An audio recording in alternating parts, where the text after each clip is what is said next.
हम लोग देखेंगे सेट टाइम आउट के बारे में। सेट टाइम आउट बेसिकली होता क्या है और ये वर्क कैसे करता है। तो पहले हम लोग डिस्कस करेंगे सेट टाइम आउट के बारे में। उसके बाद हम लोग देखेंगे कि सेट टाइम आउट से रिलेटेड इंटरव्यू में कैसे कैसे क्वेश्चंस आ सकते हैं टेक्निकल राउंड में। उसी के बारे में हम लोग डीपली समझने का ट्राई करेंगे। तो पहले हम लोग समझते हैं कि सेट टाइम आउट बेसिकली होता क्या है और इसको यूज़ क्यों किया जाता है। सबसे पहले हम लोग डिस्कस करते हैं कि सेट टाइम आउट बेसिकली को यूज़ क्यों किया जाता है। सेट टाइम आउट को यूज़ करना वो ज़्यादा इंपॉर्टेंट है कि आखिर इसको यूज़ कौन से केसेस में करना चाहिए और वो क्यों यूज़ किया जाता है। ठीक है, सपोज कीजिए कि हमारे पास यहाँ पे 10 लाइन का कोड है। ठीक है, ठीक है, यहाँ पे हमारे पास 10 एक लाइन का कोड है। ठीक है, और हर एक लाइन में हम कुछ ना कुछ प्रिंट कर रहे हैं। ठीक है, ठीक है, तो इसको मैं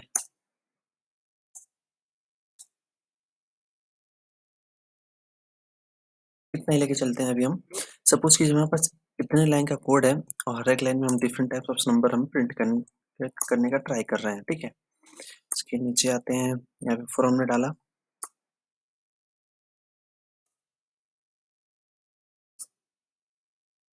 ठीक है, ये हो गया हमारे पास। ये समझिए इतना लाइन ऑफ कोड हमारे पास है। ठीक है, अब हम क्या चाहते हैं, अगर मैं इसको अगर अभी सेव कर दूं, सेव करता हूं अगर मैं, तो ये नॉर्मली बस प्रिंट हो जाएगा। कंसोल में चलते हैं, देखते हैं। ये देखिए यहाँ पे ये प्रिंट हो गया। ठीक है, 1 to 7।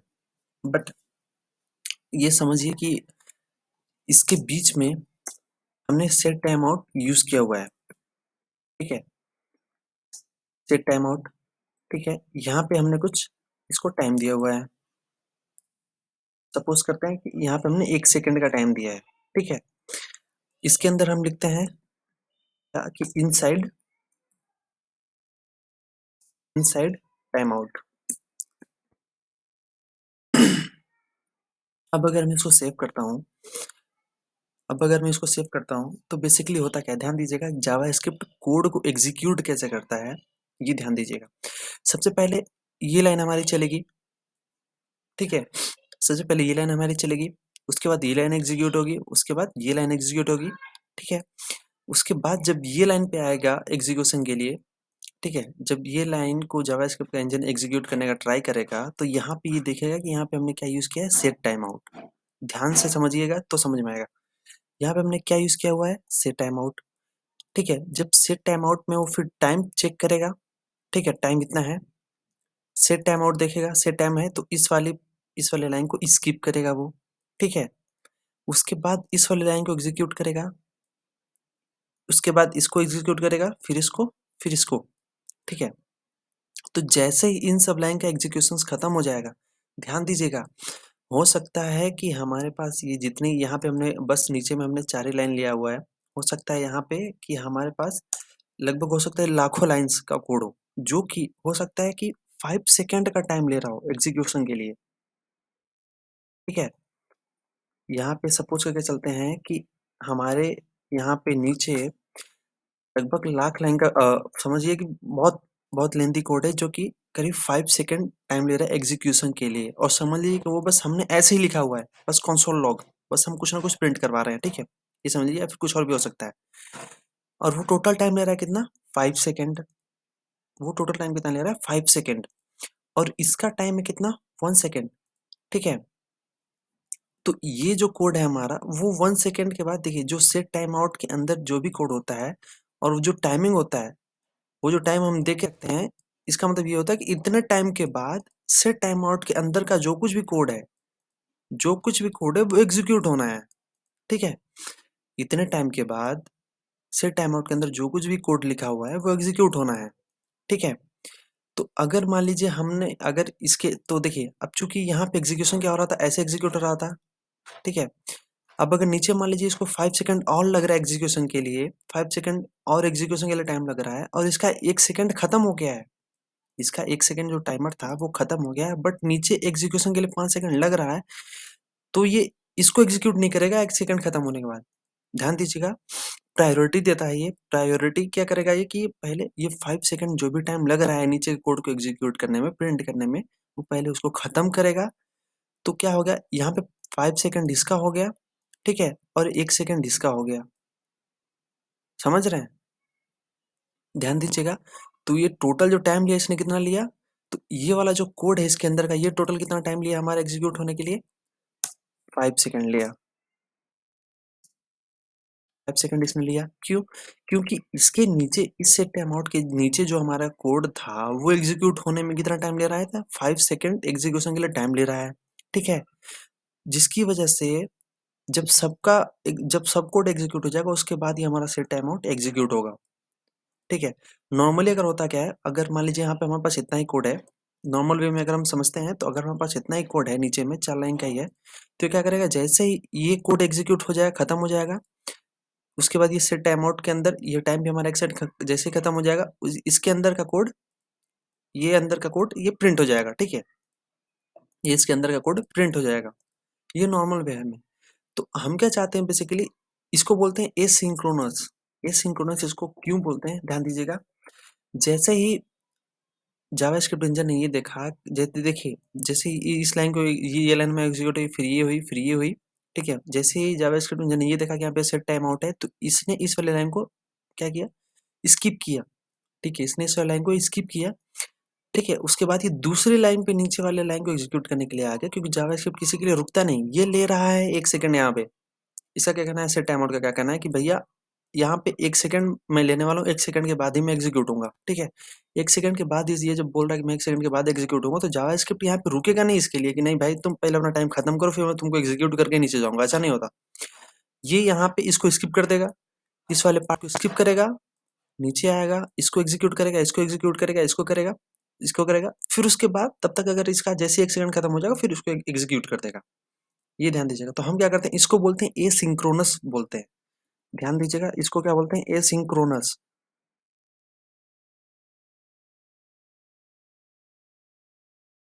ठीक है। इसको बोलते हैं एसिंक्रोनस, ये ध्यान दीजिएगा। इसको बोलते हैं एसिंक्रोनस कि जब जावास्क्रिप्ट ऐसे लाइंस को मतलब वो उसने स्किप किया, इसने इसको क्या किया, स्किप किया, ठीक है, नीचे की लाइन को एग्जीक्यूट कर रहा है, नीचे की लाइन, उसके बाद कुछ टाइम के बाद अगर वो प्रीवियस वाले कोड को जाकर एग्जीक्यूट करता है तो उसको बोला जाता है एसिंक्रोनस टाइप में। ये ध्यान दीजिएगा। अब यहाँ पे हो गया ये हमारा सेट टाइम आउट का, ठीक है। अब अगर देखिए इसको लिखने के बहुत से तरीके हैं, बहुत से लोग क्या करते हैं कि यहाँ पे अगर मैं बात करूँ, यहाँ पे हमने क्या किया है, अगर मैं यहाँ पे हम यहाँ पे दूसरे तरीके से भी फंक्शंस पास कर सकते हैं। फंक्शंस, फंक्शन ये है हमारा ऐड, ठीक है। यहाँ पे फ्रॉम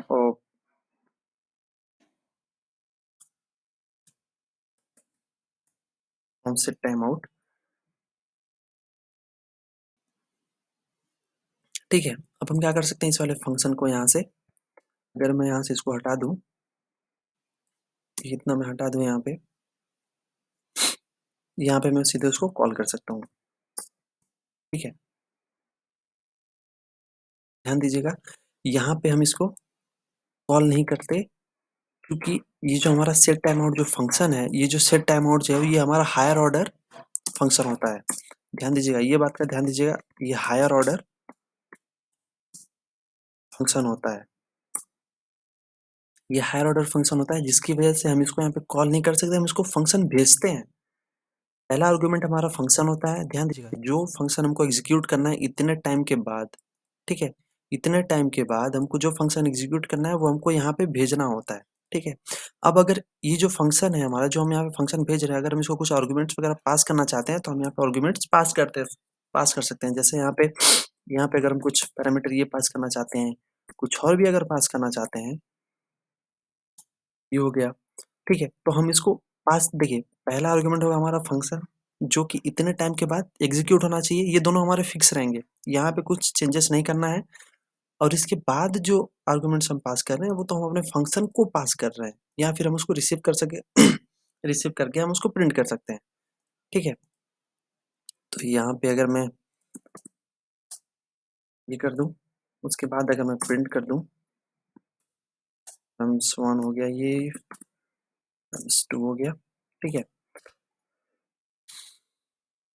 कंसोल में जाएंगे, देखेंगे, ये देखिए, फ्रॉम सेट टाइम आउट ये हमने जो पास किया था, ठीक है। तो ये बात ध्यान दीजिएगा यहाँ पे हमेशा पहला जो हमारा आर्गुमेंट रहेगा वो फंक्शन रहेगा, ठीक है। इसको हम इस वाले वे में भी लिख सकते हैं। यहाँ से अगर मैं हटा दूं इसको,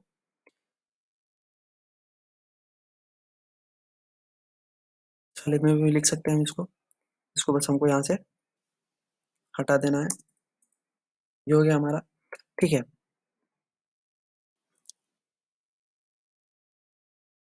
ठीक है, फंक्शन ये हो गया हमारा।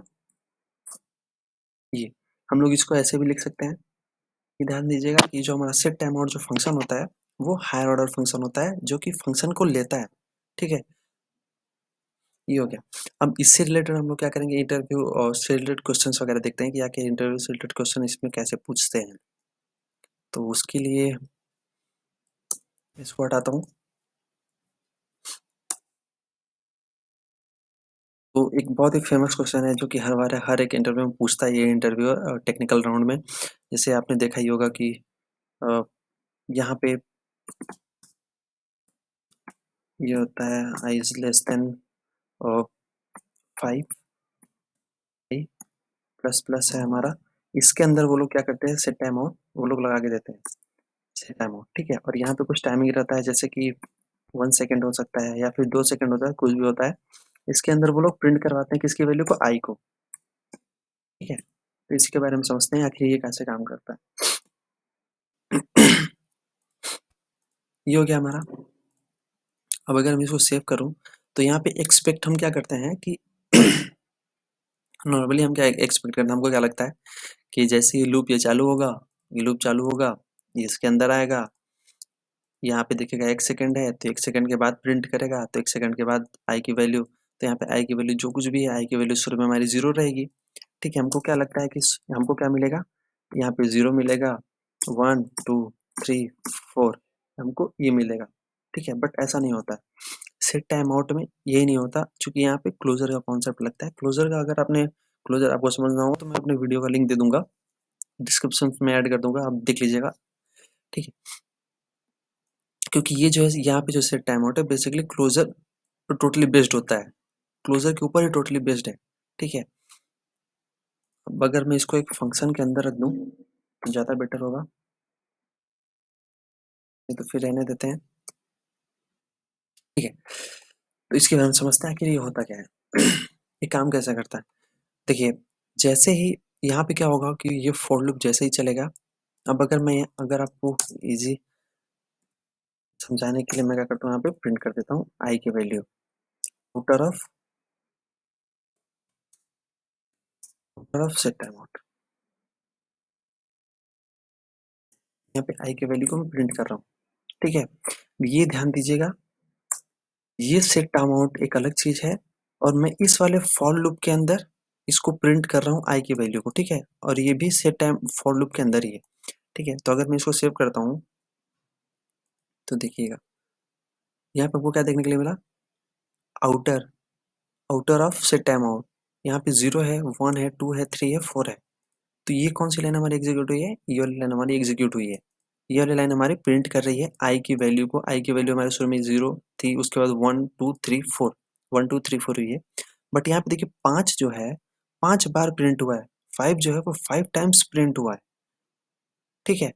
5 जो है 5 टाइम्स प्रिंट हुआ है, जो कि किसके अंदर का है, इसके अंदर का है। अगर मैं इसको हटा दूं तो आपको देखने के लिए मिलेगा,